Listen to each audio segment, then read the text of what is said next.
Welcome to Hannity, and tonight the Clinton smear machine hits a brand new low, releasing a blatantly false ad that tries to paint and tie Donald Trump to the KKK and white supremacists. Here's just part of that ad. Hillary Clinton is not stopping there. Now, earlier today, she gave a major speech accusing Donald Trump of actually being a racist. Donald Trump has taken over the Republican Party. His disregard for the values that make our country great is profoundly dangerous. A new low, pretty unbelievable. Also earlier today, before Clinton's speech, Donald Trump preemptively, he struck back at the untruthful narrative that Clinton is now pushing. Voters are used to the old game where failed politicians like Hillary, who did lose to Barack Obama rather decisively, an election she was supposed to win easily. Please don't forget that. Where she falsely smears Republicans with the charges of racism and other things. Republicans then always have a tendency to back down and be defensive and look bad. Not Donald Trump. Now, Hillary Clinton has been having a horrible couple of weeks here. An AP report further exposing the Clinton Foundation's pay-to-play scheme. So in order to divert attention from the American people, your attention, away from her corrupt candidacy, well, Clinton's trying to play the race card. And as Trump said earlier today, this is just an old trick from the Democrats' playbook. But when the left uses it, they ignore their own rampant history of racism. You may remember Democratic Senator Robert Byrd. Well, he was a member of the Ku Klux Klan, and he filibustered the civil rights legislation. Now here's Hillary praising the former Klansman, Robert Byrd, after his death in 2010. Senator Byrd was a man of surpassing eloquence and nobility. From my first day in the Senate, I sought out his guidance, and he was always generous with his time and his wisdom. I admired his tireless advocacy for his West Virginia constituents. As Secretary of State, I continued to rely on his advice and counsel. Seems every election this card is played. There's also former Democratic vice presidential candidate Al Gore. Remember, he made these ridiculous accusations. Take a look.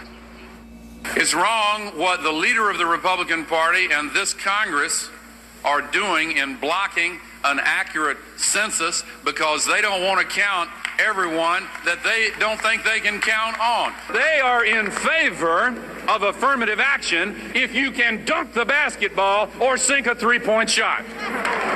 But they're not in favor of it if you merely have the potential to be a leader in your community and bring people together. Don't tell me we've got a colorblind society. They don't even want to count you in the census. That's the race card.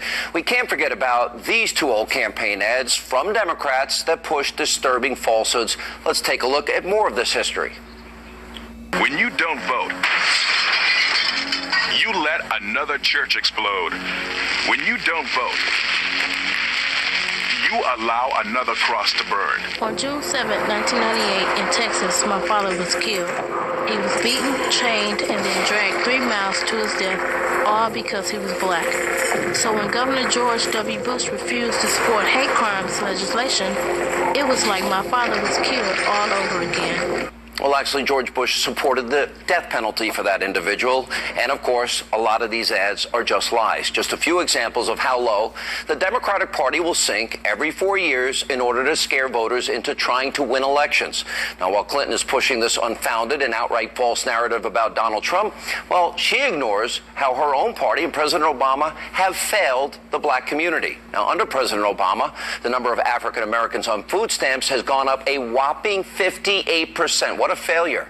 Also, under Obama, the last 8 years, African Americans in poverty, that's jumped more than 8%. And since Obama took office, the number of African Americans out of the labor force has jumped by 20%. Now, the home ownership rate for African Americans is also down 4.6% under this president. And to top it all off, African Americans' median income has also fallen in real dollars since 2009. Here with reaction is the editor-in-chief of LifeZet.com, Fox News contributor Laura Ingraham. Every 2 to 4 years, Republicans don't want to count you in the census. Republicans are racist, they're sexist, they're anti-gay. How should Donald Trump react to this? I think his reaction today was really spot on, Sean.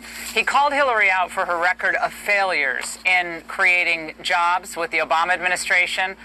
He talked about school choice. He talked about the cynical ploy of using the race card every time you're up against the wall, which the Democratic Party is, because they have failed all communities in this country on the job creation and wage raising issues. So when they can't defend a record, when they really don't want to debate the issues, they have to go to this. And they would have done it in different ways to other candidates. People think, oh, it's only because Donald Trump is running.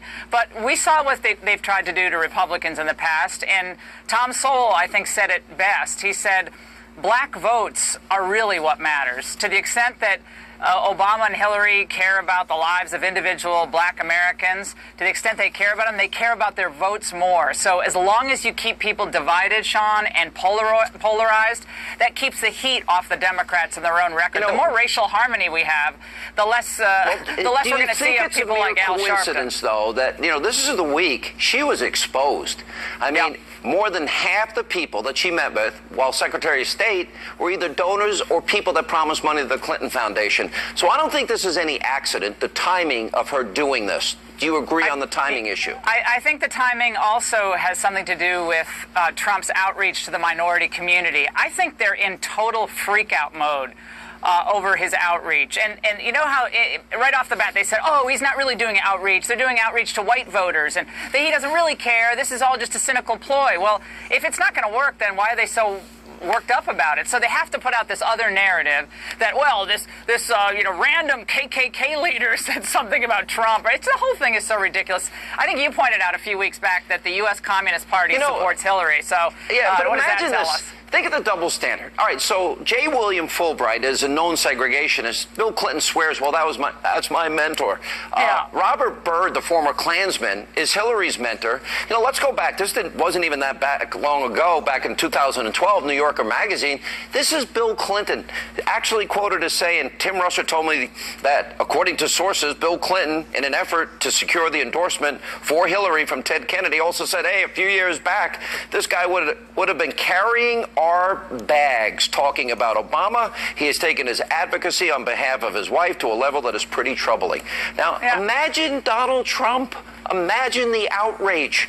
That would have ended anybody else's career. Right. Well, this is what happens when you have a compliant media. To see what some of our other cable channel friends are saying today, they merely just parrot what Hillary says about Donald Trump, which is so despicable. It's so toxic for the national dialogue. We have really important issues facing the country. Hillary should come out of hiding, come out of her late-night comedy show appearances, and actually debate the issues that matter. I call her Hideaway Hillary now, Sean, because she just will not answer questions. She's not going to do press conferences. Hillary?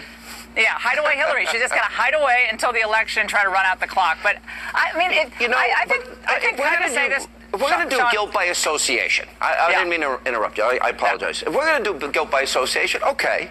Hillary has embraced the Black Lives Matter movement. What do we want dead cops when we want them now? Racist movement. That's truly a racist movement. So we have said she's also embraced the Reverend Al Sharpton. Let's listen to some of the golden oldies of her friend, Reverend Sharpton. I'm tired of the mac and beef. You ain't nothing. You a punk. Now come on, do something. We're the best chicken fries in the universe. And we don't go buy some kind of sandwich chicken. Folks was in the cave when we had built empires. We learned to admire them, but they knew to admire us. We built pyramids before Donald Trump ever knew what architecture was. Yes. You want to be the only on television. The only in the newspaper.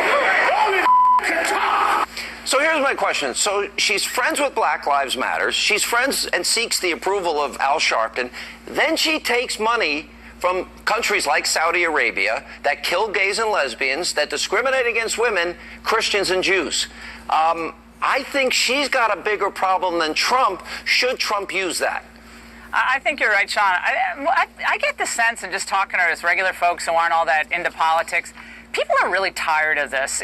I think Walter Williams, Tom Sowell, folks have written wonderful things about this, that racial unity, racial harmony hurts people like Al Sharpton.